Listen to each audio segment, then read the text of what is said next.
लोकशाहीचा बुलंद आवाज, रिपब्लिकन वार्ता, महाराष्ट्र. उपमुख्यमंत्री अजित पवार यांच्याबाबत आक्षेपार्ह पोस्ट टाकणाऱ्या विरोधात मनमाड शहर पोलीस ठाण्यात गुन्हा दाखल होऊ नये यासाठी काही राजकीय नेत्यांची मध्यस्थी. आरोपी गणेश कुंभार फरार. बातमी मनमाड येथून. नाशिक जिल्ह्यातील नांदगाव तालुक्यातील मनमाड शहरात राष्ट्रवादी काँग्रेसचे अध्यक्ष तथा महाराष्ट्र राज्याचे उपमुख्यमंत्री अजित पवार यांच्याबाबत आक्षेपार्ह, भावना दुखावणारी व बदनामीकारक पोस्ट व्हॉट्सअप ग्रुपवर शेअर केल्याप्रकरणी मनमाड शहर पोलीस ठाण्यात गुन्हा दाखल करण्यात आला आहे. या प्रकरणातील आरोपी गणेश कुंभार हा मोबाईल बंद करून फरार झाला असून पोलिसांकडून त्याचा शोध सुरू आहे. याबाबत सविस्तर वृत्त असे की सोशल मीडियावर उपमुख्यमंत्री अजित पवार यांच्याबाबत अफवा पसरवणाऱ्या व अत्यंत आक्षेपार्ह स्वरूपाच्या पोस्ट काही व्हॉट्सअप ग्रुप्सवर शेअर करण्यात आल्या. यामध्ये सार्वजनिक भावना दुखावणारा मजकूर असल्याने राष्ट्रवादी काँग्रेसचे पदाधिकारी व कार्यकर्ते आक्रमक झाले. मनमाड नजीक असलेल्या घोटाणे बुद्रुक येथील गणेश कुंभार या तरुणाने सदर वादग्रस्त पोस्ट शेअर केल्याचे प्राथमिक तपासात समोर आले आहे.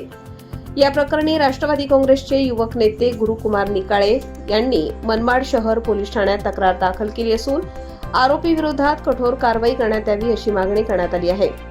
दरम्यान गुन्हा दाखल होऊ नये यासाठी काही राजकीय नेत्यांनी मध्यस्थी करण्याचा प्रयत्न केल्याची ही चर्चा शहरात सुरू आहे.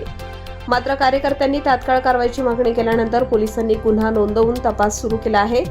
गुन्हा दाखल होताच आरोपीने मोबाईल बंद करून पळ काढल्याची माहिती असून मनमाड शहर पोलीस सीसीटीव्ही फुटेज व तांत्रिक तपासाच्या आधारे आरोपीचा शोध घेत आहेत. सोशल मीडियावर अफवा पसरवून सामाजिक शांतता बिघडवणाऱ्यांविरोधात कडक कारवाई केली जाईल असा इशाराही पोलिसांकडून देण्यात आला आहे.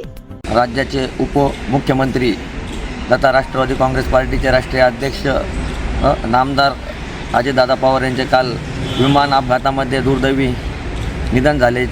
संपूर्ण महाराष्ट्रामध्ये शोककळा पसरली असताना माणूस मेल्याच्या नंतरून वैर संपतं अशी जुनी म्हण होती. पण या नांदगाव तालुक्यामध्ये काही अपप्रवृत्तीच्या लोकांनी अजितदादाच्या निधनानंतर व्हॉट्सअप सोशल मीडियाच्या माध्यमातून दोषपूर्ण असे मेसेज पसरवून कुठंतरी समाजात दूषित वातावरण निर्माण करण्याचा प्रयत्न केला. त्याच्या विरोधार्थ काल मनमाड शहर पोलीस स्टेशनमध्ये रीतसर कायदेशीर तक्रार नोंदवण्यात आली आहे.